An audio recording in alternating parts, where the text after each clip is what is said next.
these subjects that I've followed for 30 years, you know, they're interesting as hell. They never get old. There's always another breadcrumb, another little thing going on that you can run down. But there are very few big developments, you know? There's very few things that you can say, hey, this could change things.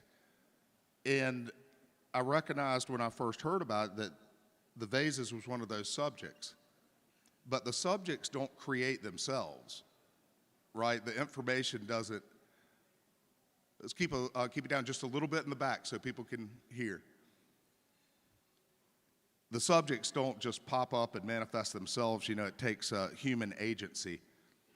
And we have one of those human agents with us who has actually moved the needle on these studies and will continue to move it using data, not speculation.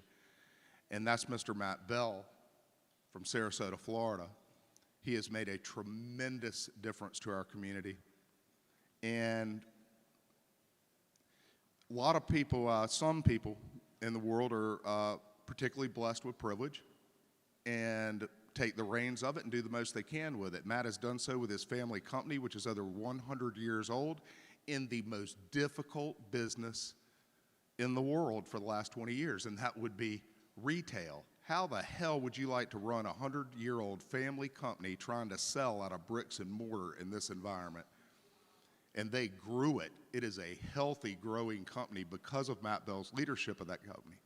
You would think that would be enough, you know, if you've got a multi-billion-dollar organization like that to run in such a difficult environment. But Matt reached out and did even more with his life. He became interested in the vases and began to purchase them and then began to submit them to testing and has continued to refine the study of these objects. But most important is this. He has found evidence that was contrary to the speculation that all of us had. I was out there for a year and a half saying every vase is perfect. They're all perfect. And Matt kind of, I think he probably heard me say, he said, well, you know, George, not all of them are. And when you go and you take people's wildest speculations and tone them down, that's what we need in this. We need people that go out and get the data and help keep us in line, and Matt's doing that. But you know, the fact is, some of them are perfect. In fact, a lot of them are perfect, and Matt's going to tell us about that today. But Matt is a tremendous friend and patron to this community. I am honored to introduce him and fascinated to hear what he has to reveal to us today. Thank you very much, Matt Beall, for joining us at Cosmic Summit 2025.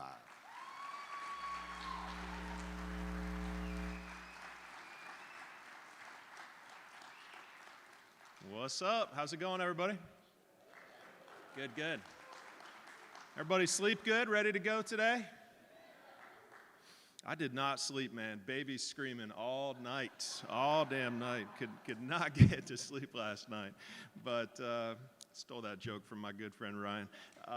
Hey, thank you everybody for being here. I want to just first thank my wonderful wife, Crystal, who is my support system and who has came here to support me today. Yes, her name is Crystal Bell, and it's a pretty cool name, but without her, none of this happens because I don't have the support to be able to collect these things and to be able to study them and report on them and share that information with you guys today. So thank you, Crystal. Appreciate you being here. Yep. So yeah, George kind of mentioned a little bit about my background and what I do. So I am in the retail business, and yes, it's much more difficult than podcasting. I'm also in the podcast business, so 110-year-old family retail business. I'm fourth generation, CEO, chairman of the board of that company, but then also started a podcast about almost 2 years ago with Ben Van Kerkwyk being my first guest. So coming up on that 2-year anniversary, and he really got me into this vase topic, and that was about 3 years ago that he was putting out all those incredible vase videos, and he still continues to, but that's what sparked the interest, and I've been collecting them ever since. So I've got about 85 in total, and I've CT scanned about 60 of them, and light scanned about 30 of them, and have run various reports on them, and I'm going to share some of that information with you guys today. The information is it's very fascinating, and we're going to get into that.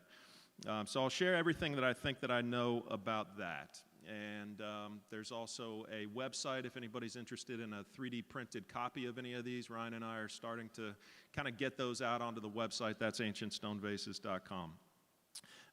Not making any money off of that and doing it, you know, but I know that there's been a lot of demand and a lot of requests for copies of these, so wanted to go ahead and get that started.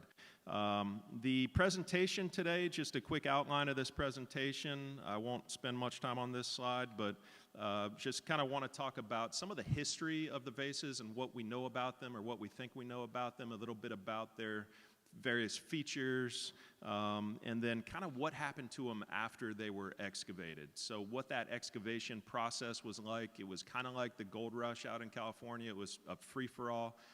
It was a crazy time in Egypt, and I want to get into that so that people understand a little bit about that component of it and maybe why some of the private collections or all of the private collection artifacts don't date back to a dig site. They don't have archaeological context.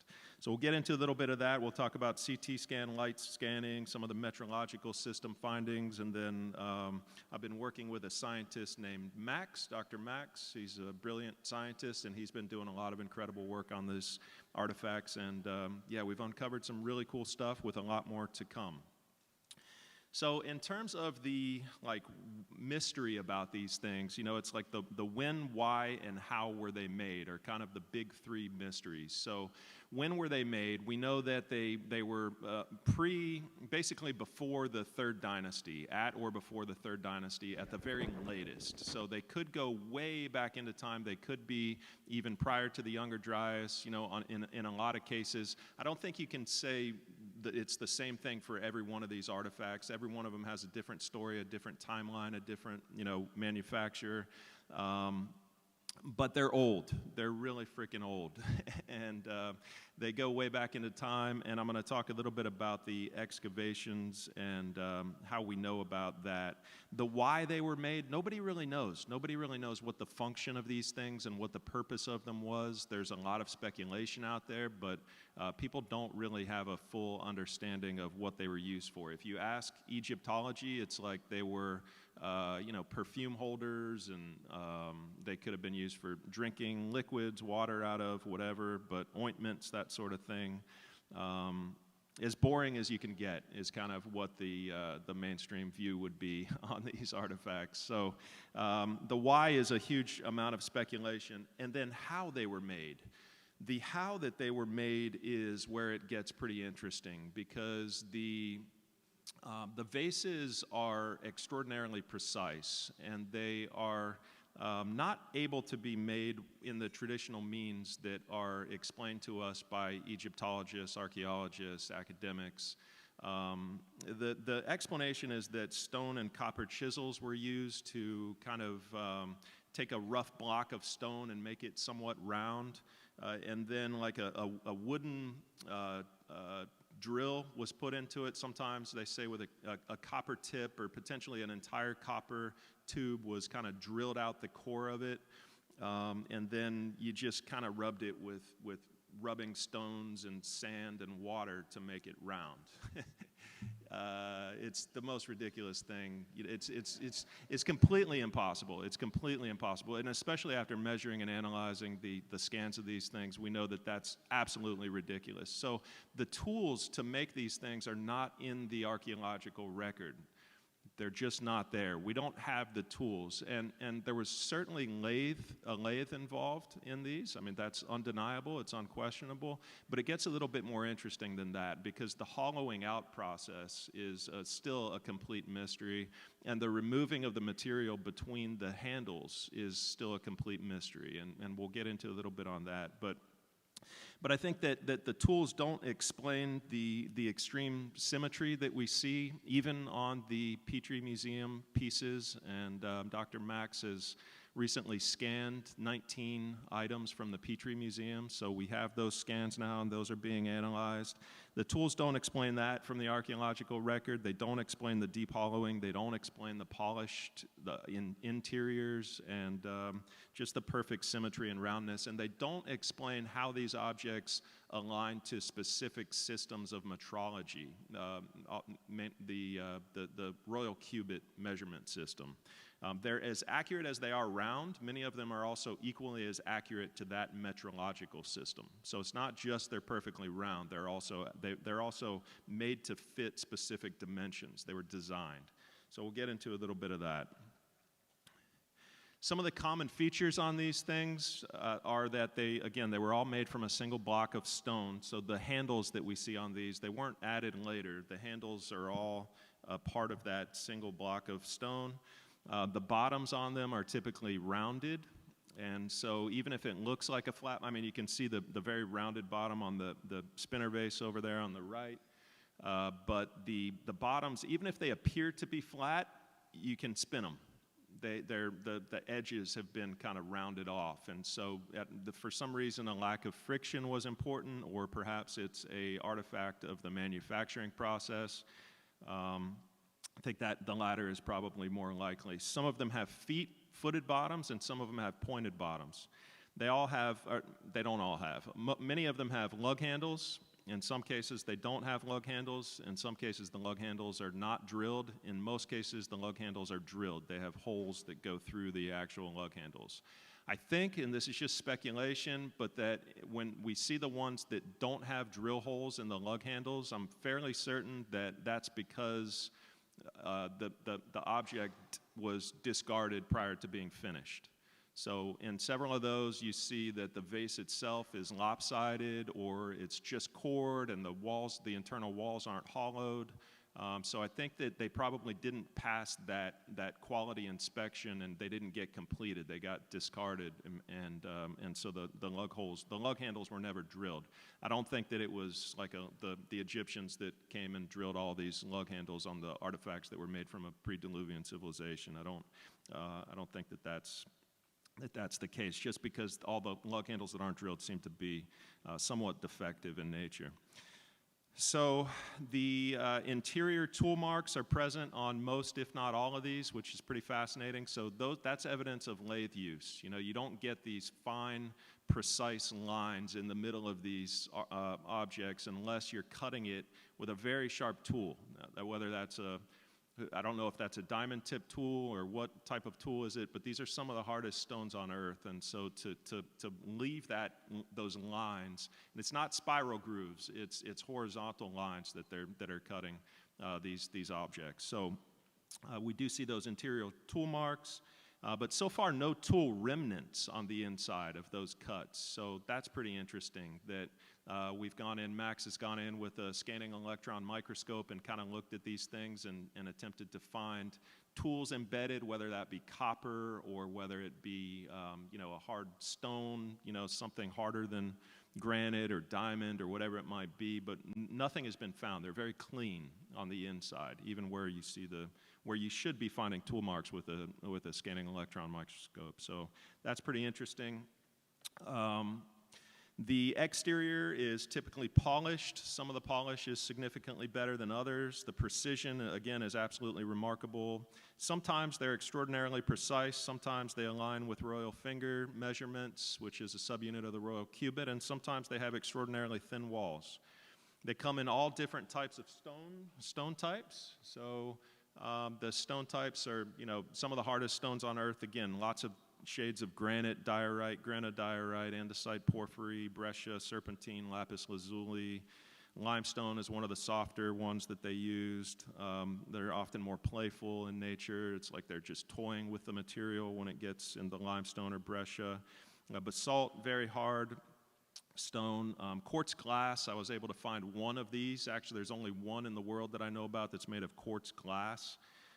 So that's pretty interesting. Dolerite, and then quartz crystal as well. And just a quick on the Mohs scale, just to give you a sense of how hard these stones are. You've got diamond as a 10 on the top. Most of these objects are between 6.5 and 7.5. So, granite will get up to 7.5. We don't see much after that. I know there's some talk. I think there's one that Ben has found that's corundum in the Cairo Museum, but most of them are in that 6 to 7.5 range, and then there's a lot that are limestone and breccia. Breccia being, when you see that multicolor, it's like white and pink, that's limestone and calcite combined together. And then the alabaster is down there at a 2.5. And we know from the scene on the wall, the depictions that the glyph that was made in Egypt in 1300 BC, there's a glyph of the Egyptians using a very primitive lathe to manufacture what looks to be alabaster. So clearly, after the into the later dynasties, they were working alabaster. They were attempting to replicate these incredible artifacts. The alabaster jars are much bigger. They can go up to 3 feet tall, 3.5 feet tall. But alabaster is much softer, much easier to work, and the objects that we get that are alabaster are not precise. They're wobbly. They're completely imprecise objects. So I think that a lot of Egyptologists will say, oh yeah, we had the lathe in 1300 BC. They had the lathe, and that's what they were using. Some people are now saying that's what they were using to make these objects as well. But that depiction is from 1300 BC, and these objects are 2,000 years in many cases prior, at a minimum age, I would say. So interesting there. The sizes, they're all over the place on these things. They come from this big to very, very small objects. The excavations, just diving into that for a moment here. The excavations happened all over Egypt, and they really began in the late 1800s into the early part of the 1900s into the early 20th century. So like 1925, Jean-Philippe Loyer was going into the Step Pyramid and excavating that with a team of people. There was actually another team of people that went in before Jean-Philippe Loyer went in there and apparently found nothing underneath the Step Pyramid. And so that's kind of shocking, that a whole other team of people went down beneath the Step Pyramid and found nothing. So, you got to ask yourself, were these things being looted? Were other teams of people finding these and putting them out on the market and having that get onto the antiquities market and into private collectors? But they're found all over Egypt: Saqqara, Abydos, Helwan, Memphis. All over the place, and into the first and second dynasty outside of Saqqara as well in royal tombs. And so, there's been talk that 40,000 of these things were found underneath the Step Pyramid, 40,000 hard stone vases. That's not true. That's not the case. There were 892 that were found and that is written by Jean-Philippe Loyer in his notes in his documents. So out of all 40,000, 892 were hard stone. The rest were softer stones like alabaster.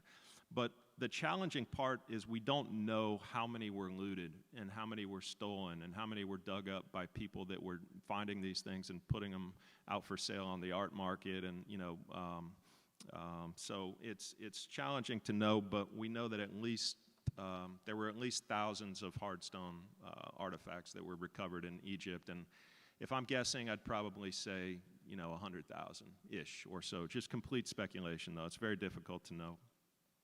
So the next slide, the excavations, kind of when were they found? Again, I covered a bit of that. So let's skip on to the next slide. And the certificates of post-excavation destinations, right? So museums, let's populate this whole slide if we could. The post-excavation destinations, they really went to museums and then they went to private collections. All right, so that was primarily where they went to, and the museums got the quantity, the private collections got the quality. And so I think that's a huge part of the reason why we see the art market and individuals who are collecting these things even today and throughout the 20th century. The really pristine artifacts are the ones that are in the hands of individual collectors. And that's really because of how the excavations were handled in the late 19th and early 20th century. So foreign institutions would go into Egypt and they would practice what's called partage, which in French means sharing. And so it would be like the British Museum, and they would hire a group of people, and they would go into Egypt and excavate all these ancient sites, and they would find these loots, they would find these hardstone vases, and they would split, they would share the findings. And so some would go to Egypt, and some would go to the British Museum. and so that's kind of how it worked, but we don't really know how many were then kind of sold off. We know that when there was excess and when they found, tons and tonnage of these things, that the museums didn't want duplication, and so they would sell them off to dealers who would then sell them off to collectors. So, but often the bulk and the more damaged examples went to museums, and often the acquired artifacts, the museums acquired the artifacts after the collectors had already picked through the best of the stock.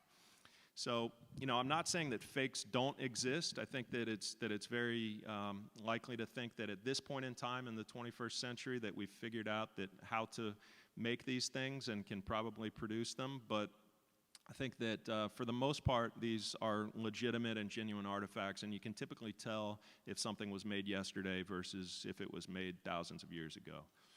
And then on the private collector side, again, the best and the finest were reserved for the collectors, the museums, and the archaeologists, actually. Archaeologists who refused to step in the same room as these vases today were the ones who were dealing them and selling them off to dealers, the redundant ones, the surplus ones.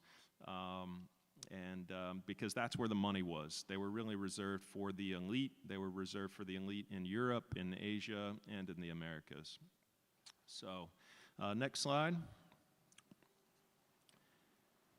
So in terms of obtaining the vases, if anybody is interested in obtaining the vases, there's a QR code. I'm giving out all of my secrets here, but this is what I've used for the last bunch of years to actually find these things. And there's 15 websites that are on this link here, and so you'll have to be quick with your phone.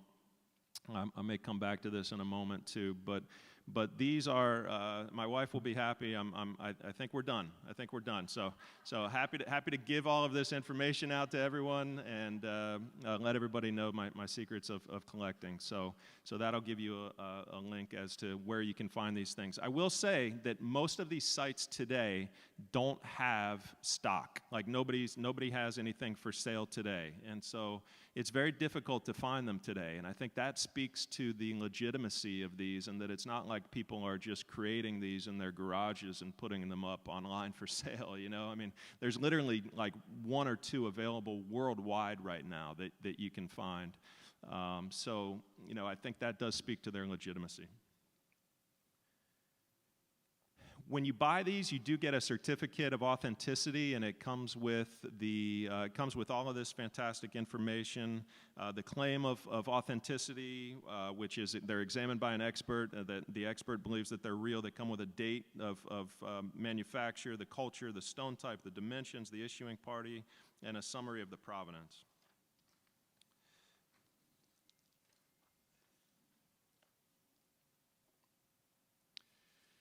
And again, why does the provenance, and I want to kind of hit this one, maybe this is a bit redundant, but why does the provenance generally only go back to the 1960s? They really weren't documented in the late 1800s and the early 1900s. There were mass excavations, there was partage, there was looting, there was theft, and all of this occurred, it was like the Wild West. All of this occurred prior to regulations and controls on exports. Egypt really got serious about regulations and controls in the 1950s, 60s, and 70s, and all of this was happening prior to that, and again, dealers and collectors valued that quality over the archaeological context. At that point in time, everybody knew that they were real, so it's like, why do I need a dig site kind of a thing? And again, and I think it's just like paper gets damaged, and people just lose track of it, and they keep the rocks. And that's why these are one of the most incredible things in the world to collect, because paintings aren't going to last forever. Artwork isn't going to last forever. These are stone. These will last forever. So that's, I think, a part of the reason why we don't get COAs, certificates that date their history back to a dig site. You really only get that with the ones that were excavated and collected by the museums. Fast forwarding to the present day, I want to just share with you guys a little bit about the technology that's used to examine these things, and then we'll get into some of the results and close out. The light scanning versus CT scanning. So there's two different ways to kind of create a file that you can examine with these, and the way to examine on a computer, the way that you do that is a structured light scan, or a CT scan. And so the structured light scan sort of shines a light at the object, and then it creates a surface area for the object. The CT scan actually x-rays the object and gets onto the inside and creates the inside walls. I'm personally a much bigger fan of the CT scanning process. I think it gives a much better look and feel for the entire object. It gets the insides, and it'll tell you kind of what's happening even between the walls. So that's fascinating. And then, you know, kind of if you just compare the two, you can see on the left a light scanner scan, and this one actually got kind of lucky on the left. It got pretty deep into that inside, so it must have been shooting it from above. I'm going to assume that the bottom part is probably cut off and missing on that. But on the right side, you see what it looks like with an industrial grade CT scan. And we have this object on the right that I've scanned actually for everybody to check out. It's one of the 30 that I brought for people to take a look at. And you can see when you go down in there, there's a nub on the bottom, and so that offers a clue as to the manufacturing process. This artifact, the opening, the mouth opening of this thing is so small that they cored it, and clearly coring it with some sort of a drill was a part of the manufacturing process. They snap that core off, and they do that before they hollow out the walls, of course, and that core at the bottom they couldn't get to. And so there's still that tiny little core at the bottom of this thing that they couldn't get to. They couldn't clean it out of there. So just pretty fascinating that still exists down there. That mouth opening on that one is about the size of a penny. So that's another mystery, like how do you get inside of these things, and how do you hollow out the walls within the inside of them? It's a huge problem, and it can't be explained with primitive tools. In addition, surface detail is moderate to high on CT, and it's high on light scanning, so slight advantage there for light scanning, although the scanners that we CT with are high. Again, the internal structure here, that one on the left, I'll show you guys. I brought that one as well. That's what I thought it looked like until I got it CT scanned. It's a little limestone vase, and that's what I thought that it looked like. And when I got it CT scanned, I realized that that's actually what it looks like. And so this one has been repaired. And you can see the holes on the thing, you can see the cracks on the thing, because what happened when they repair these, oftentimes in modern times, they're using clay. The CT scanner sees through all of that. So the CT scan, so tell me that this was made in 2014, you know, in somebody's garage. I mean, it's just not... You know, I mean, it's silly. It's really it's silly a lot of times, people with the fake modern argument. So, but anyway, that's what a CT scan will give you. It'll also give you the ability to distinguish between material types, so gold handles versus, you know, or two different types of materials that are used. It will. The only kind of downside on it is that, and best for internal analysis. The only kind of downside on it is that they're a little bit more expensive on the CT scan side. The scans are revealing some metrological findings as well, as I alluded to earlier. So again, this is a big takeaway from these things, is that they weren't just arbitrarily created and designed without measurement, without some sort of a sense of like how big they wanted them to be. This ancient system of measurement was used within the Great Pyramid. It's called a royal cubit. It's 52.4 centimeters. You divide by 4 to get the hand, and you divide the cubit by 28 to get a finger. And so 52.4 centimeters divided by 28 is 1.871 centimeters. That's 18.71 millimeters. And that's the size of a finger. And that was primarily the system of measure that they were using to create a lot of these artifacts. And they were doing it very, very precisely. The system of measurement was first discovered by Isaac Newton in the Great Pyramid in the late 17th century. And so I think it's fair to say that whoever built the pyramids built the vases. You know, I mean, it's the same metrological system. And I also think that if we can find this metrological system elsewhere in the world, such as Turkey, such as Asia, such as South America, Easter Island, you know, Malta, then I think we can prove that this ancient civilization existed, this pre-Younger Dryas civilization existed, because if we think that the pyramids are really, really old and the vases are really, really old and we can find this somewhere else, then it would be smoking gun evidence that there was a civilization prior to the Younger Dryas. If you look at just this artifact, for example, this is one of the more precise, more pristine objects that I have in the collection. The height on it is 4 royal fingers tall. It is 6 royal fingers wide. The lip on it, the top part, is 3.5 royal fingers, and the mouth opening is 2 1/3. And those are accurate to within less than, the height is to within less than 0.2 millimeters. So do this with your, and see what a millimeter looks like, and then squeeze that down to 0.2 of that. That's how far off it is from 18.71 millimeters. I mean, it's extraordinarily precise to this metrological system. And on the width, it's within 0.02 millimeters. So, you know, we've talked about the circularity of this and other objects and how perfect they are. I mean, unless someone was also faking a metrological system that wasn't supposed to have been invented until, you know, 2600, 2650 BC, and these are pre-dynastic. Unless someone's faking that and putting that in here, then these are real, and these are extraordinarily precise, both from a roundness standpoint and a metrological unit standpoint. Similar on the next one, on the thin wall vase, we have very similar measurements. Most are within, you know, 0.2, 0.3 millimeters. And then I have this massive artifact that's it's made of granite. It's not as precisely made as some of the other ones, but we also find the royal finger system of metrology in this one as well.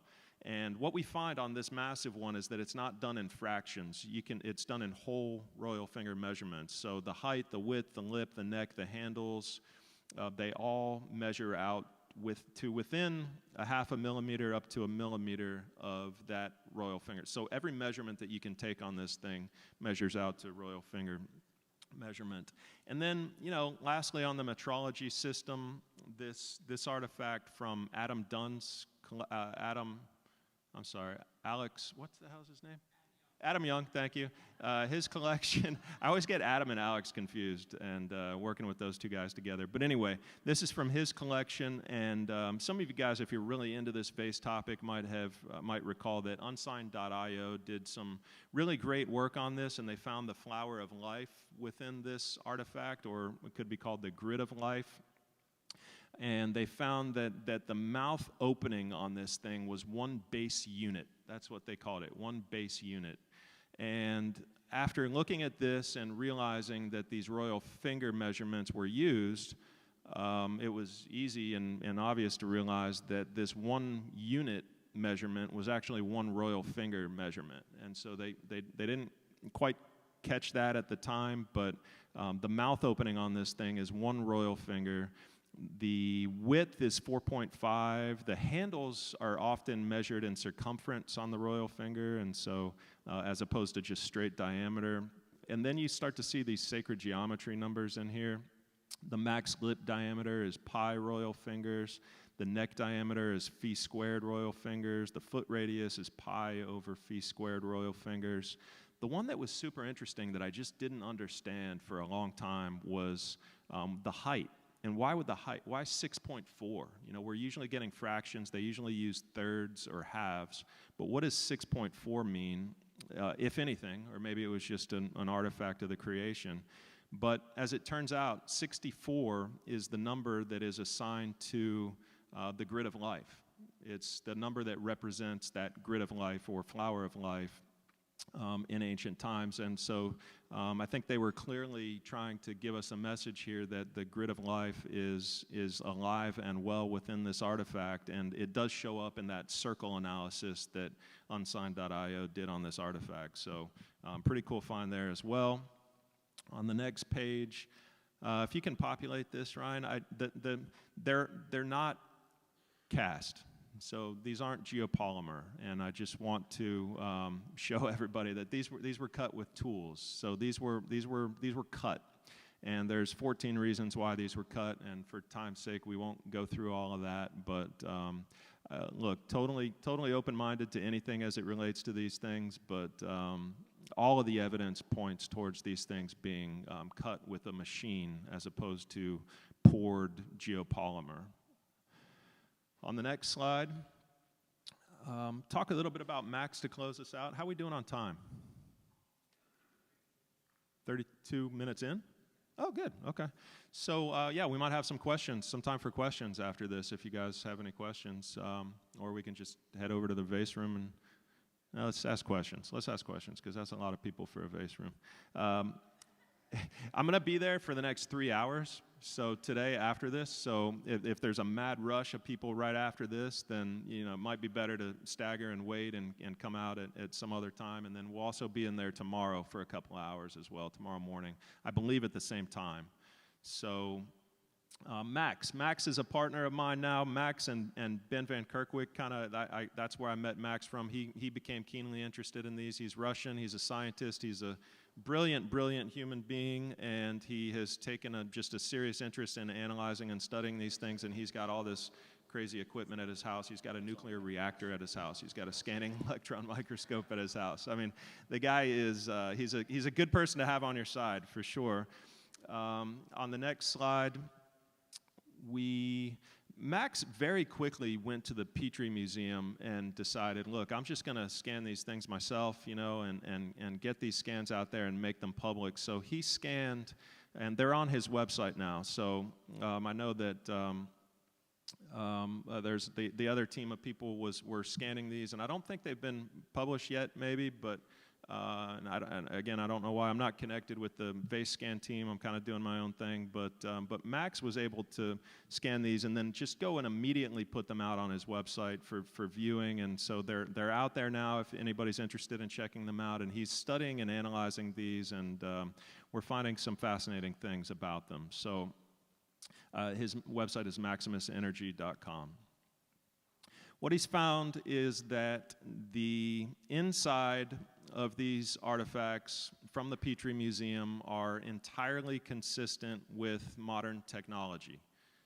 So not handmade. So if you're looking at circles, these are perfect circles. They're not, I mean, there's measures of precision, and I'll show you that on a chart, but the inside of these artifacts are entirely consistent with modern lathe technology. So, maybe not the ultimate best of the best, and that could be due to some damage that we see on some of these and just age and weathering, but the inside is extraordinarily accurate. The outside is consistent with modern technology as well, but they're more weathered on the outside. And so that's one thing. It's a little bit more difficult to keep the outside perfectly circular with the weathering that takes place. And the other thing about the outside that he's just found is that it seems as if these have been created in 2 passes, some of them up to 4 passes. And so what looked to be circles that weren't incredibly round at first now appears to be as if it's like 2 circles that have come together. Like 2 perfect circles that have come together. In some cases, up to 4 perfect circles that come together. So it's like the tool, the machine needed to be changed out.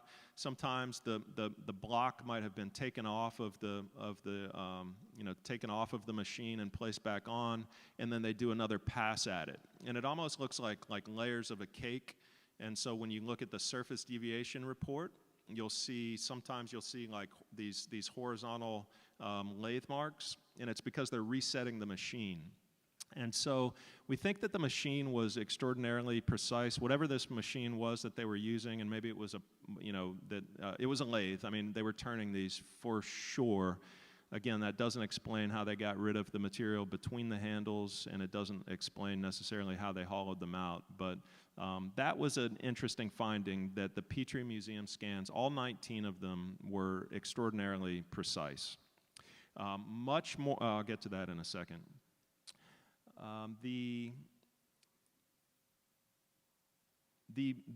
On 17 out of the 19 scans, they're slightly misaligned from an inside to outside standpoint. And so what that does is, if you've got a perfect circle on the outside and you've got a perfect circle on the inside, but they're not exactly aligned with each other.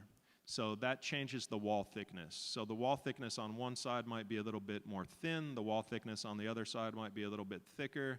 And so Max's theory is that these were manufacturing rejects. He feels as if that museums got these because they were getting not the best quality ones that existed at the time, and that potentially that these were also damaged and that they weren't perfectly made, and that's why they went to museums in the first place.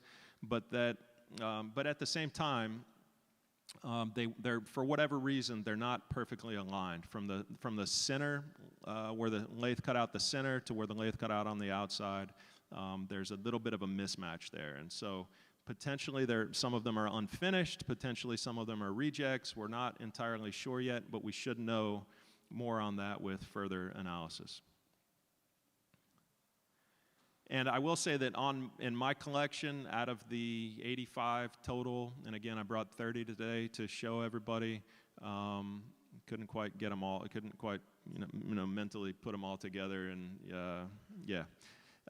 but there are many that are misaligned as well, and there are many that are completely perfectly aligned. So I would say that the minority are perfectly aligned. That for the most part, you're not seeing perfect alignment on these things on the private collection either. But it's somewhere under 50%, somewhere over 40% in that range. So the new hypothesis then is that all pre-dynastic stone vessels were machined. You simply don't see the perfect roundness without a lathe, and we can call it a lathe, we can call it a machine, but we don't know exactly what that machine looked like. None of them were made by hand, and we'll show you that I think on the next slide, where we have Olga. I think people know that Olga from Scientists Against Myths tried to hand make 2 of these in hard stones by hand, and of course she was spinning them and grinding them. Those are far less precise than the Petrie Museum scans or the private collection scans. So the ones that were created by the people that are attempting to debunk these and make them not interesting and nothing to see here, those are extraordinarily imprecise objects compared to both Petrie Museum and the ones in private collection. So none of them were made by hand. The interior is machined according to modern standards. The exterior was machined in passes and layers. If not completely round, then it's likely due to the tool reset and the machine taking a second pass. A maximum of 4 passes was observed, and some vases were machined better than others. And that nicely colored object that you see there on the right is actually one of the ones from my private collection. It's the thin-walled vase, and you can clearly see that a lathe was used on this. I mean, you've got that cake effect where they're starting at the bottom, turning it, going up to the next level after a tool change, turning it, next level, next level. So that's the process for manufacture of these things, at least on the outside. And then what would have been left around these is that bullnose, that all of that material would have been left around these if you're using a lathe to cut the material out from the outside. So the mystery is, what did they use? What tool was used in order to remove all of that material between the handles and still maintain incredible surface deviation symmetry? I mean, you can see that blue lathe mark there between the 2 handles. I mean, it's not that bright blue that we see on the lower levels, but it's still phenomenal. I mean, the work that they did here to remove that material, it's a complete mystery as to how they did it. And again, when we look at the inside and removing the inside material and thinning the walls and making the walls oftentimes completely symmetric with each other, the explanation, there's no explanation currently for how that was done. The explanation that, if you guys know, Flint Dibble went on the Danny Jones podcast, and Danny asked him how he did that, and Flint said that, well, you just take a stick and you attach a rock to the bottom of the stick and you just twist it like this. That's what he said. That's what he said. That's how they get perfect symmetry and perfect walls, and that's how they carve out the inside of these things, is a rock and a stick, and you just go like this. On the hardest material on earth, like the hardest stones on earth, and I mean, you know, you're down to your bones of your hand if you're doing that. I mean, it's the craziest thing. It makes absolutely no sense. So huge mystery there. And then on this next page, the slide on the Petrie scans, again, shows what we have here is that even after, you know, thousands of years of these things weathering and damaging, all of those Petrie Museum scans are still extraordinarily precise. So the y-axis is the outer quality, the outer wall quality. The x-axis is the inner wall quality, and each of those points on this chart is a vase. And so what you see is the closer to the bottom left in that small box you get, the more accurate they are. And so we also bought some just modern vases to measure, and you see the modern vases fall. Those 3 modern vases fall in that bottom left quadrant. But then you also find a lot of the most precise vases from my collection are in that bottom left quadrant. But the most precise from my collection are actually 2 to 3 times more precise than both the modern vases, and then, you know, closer to 3 to 4 times more precise than the Petrie Museum vases. So that's kind of where they stand in terms of precision. And again, that manual one, that was the best that anybody on the planet has done from a and they cheated, by the way. They used a turning device, a rotary table with metal ball bearings to turn the thing in order to shave it. So yeah, pretty sad. The Max's next, kind of what's next for our research with Max, he thinks that within a couple of months we're going to really have a great handle on how they were made and kind of what tools were used to make them based on the circle analysis on the external part of the Petrie Museum artifacts. So a lot coming there in the next month or 2. So I'd say to tune in to the Matt Bell Limitless podcast. I'm going to have Dr. Max back on, and we're going to be going over this information. We've already done 2 fantastic podcasts together, myself and Max. So if you haven't checked those out, those are definitely worthwhile to check out and learn more about this topic. And he says, when I'm done, I will know how these were designed and made. This will probably take another month or 2, and the discoveries will surpass our wildest dreams. Yeah.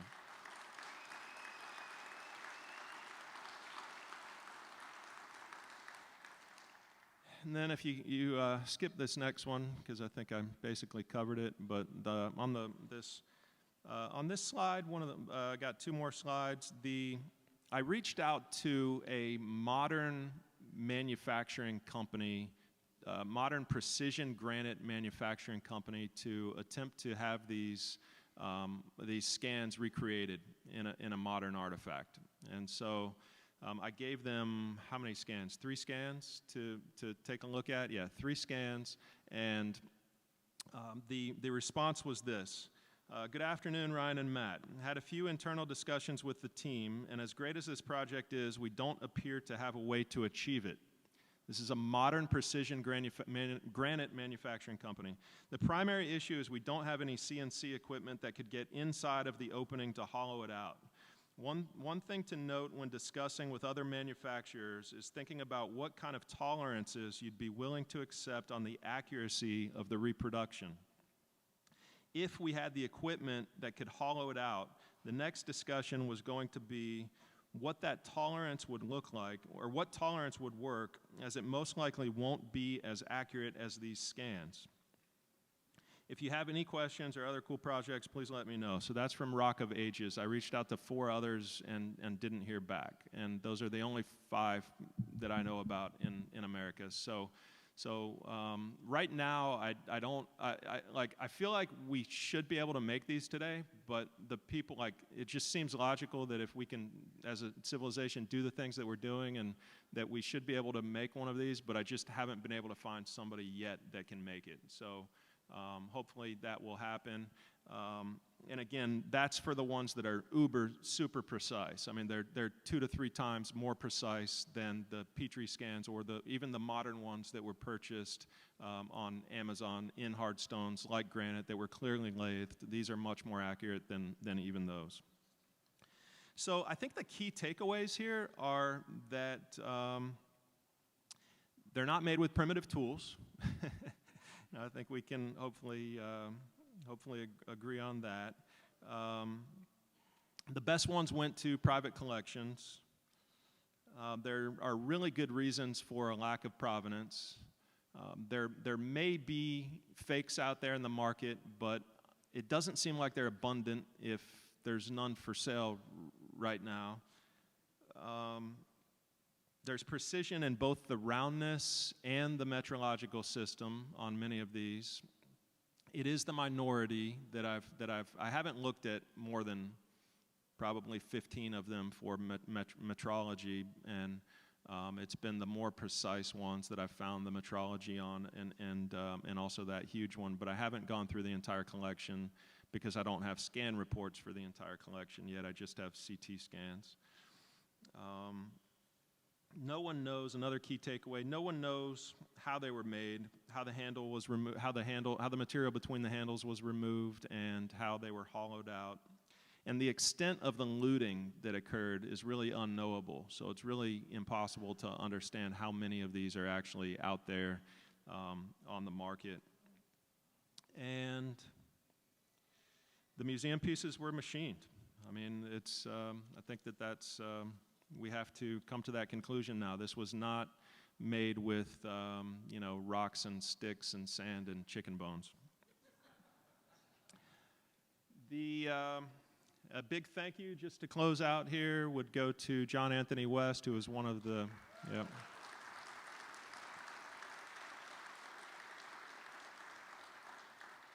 the late, great John Anthony West, as he's often referred to, one of the key pioneers for, I know he's inspired probably most everybody in this room, and he was one of the first people to really look at these things and suggest that there's something magical about these that can't be explained with the modern explanation.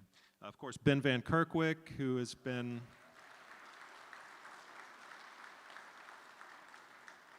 and I think his work on this has just been revolutionary and has totally changed the game. Chris Dunn.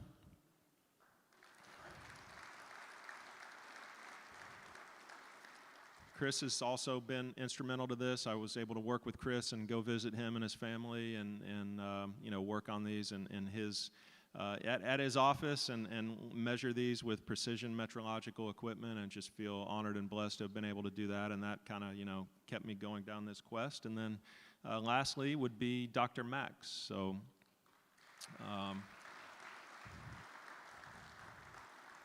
Dr. Max couldn't be here today, but honestly, I would recommend Dr. Max to be the person to do this presentation next year at this time. I think by that time, we're going to know so much. He's really going to know so much that I think he would be a fantastic person to have up here and to talk about this. So with that, time check.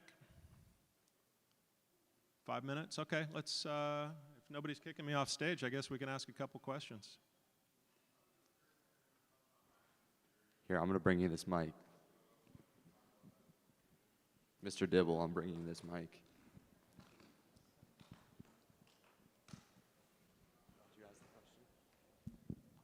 I was just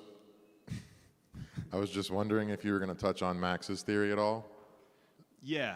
Well, yeah. I mean, that's the basis of it. I mean, it's evolving, and Max is going to be doing a lot more studying of the how many passes it took to make these things. But that's his theory. It's his theory is that they were machined, and that the inside is completely aligned with modern machining, and that a lathe was used to hollow out the inside, and that a lathe was used to turn it on the outside, and that they weren't chiseled, and that we need to, I think his original theory was that they were not as precise on the outside as he now thinks that they are, but that with his revelation and new understanding that it was actually just multiple passes that created either an elliptical circle or two circles that came together, that just kind of made it look like they weren't completely, round, but in actuality, each circle is completely round. So Max's theory is that these were absolutely the product of machining, of advanced ancient machining, and that we just don't know exactly what that machine looks like right now. Yeah.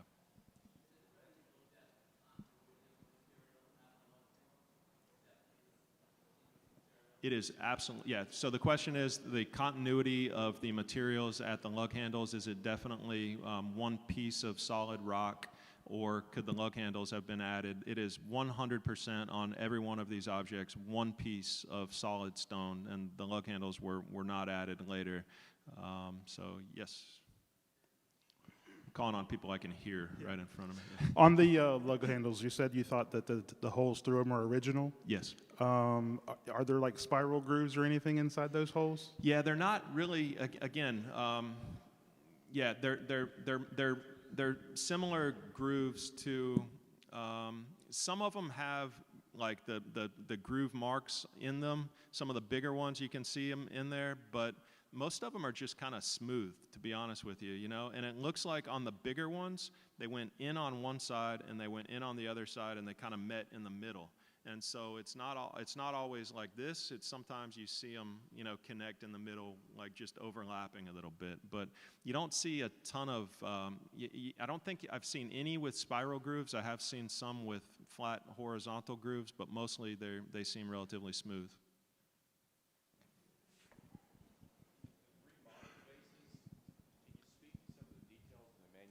Of those, the three modern vases, can you speak to some of the details of the manufacturing of those particular pieces?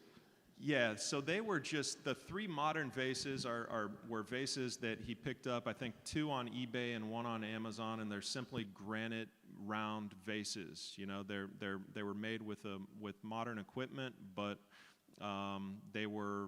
they're precise, but they don't have handles. They weren't intended to be replicas of ancient Egyptian vases. They're just like modern, like you would build a granite urn. And that there's companies that do that, but they're just round. But nobody puts handles on them. So yeah, they're just simply modern manufactured hard stone vases, not intended to be ancient Egyptian or yeah.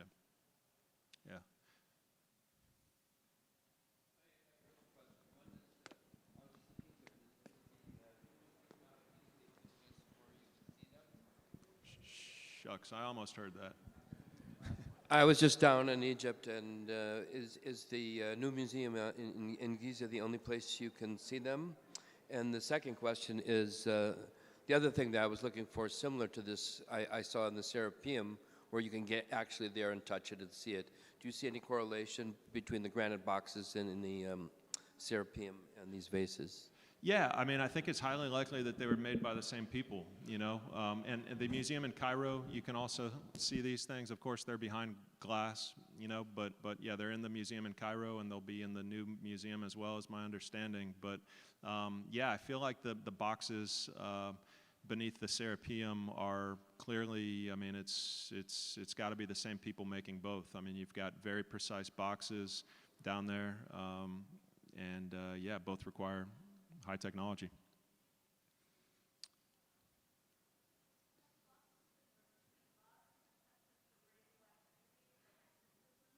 They have, we're starting to test them for radioactivity. So we just actually ordered a Geiger meter, and I want the good thing is my hair has not started to fall out yet. So it's tough hair, but No, I'm not experiencing any of those types of signs yet, so that's good. But no, my assumption is that we're not going to find a lot of radioactivity within these, potentially minor. But no, those have not been tested for radioactivity yet. Yes, yes, my hair has looked like my logo. Okay, last question. All right, let's do it.